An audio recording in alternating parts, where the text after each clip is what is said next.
Now this is called a strip disc. It's supposed to be good for metal. You can see that, guys?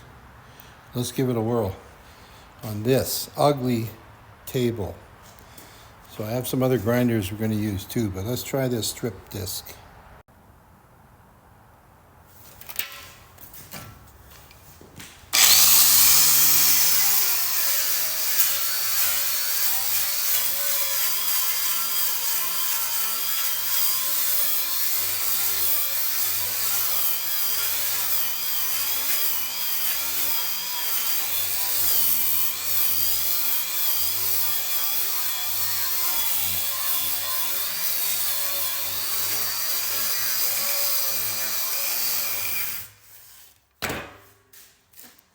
Well, it's not bad.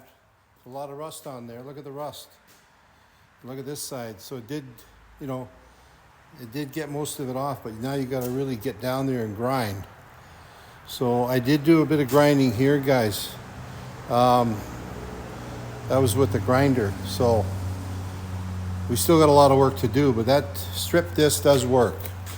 It'll work. So just something to look at. This is Maximum, it's called. It's a Canadian Tire, Canada. Okay, thanks for watching. Got to get this table cleaned up, man. Is it ugly or what?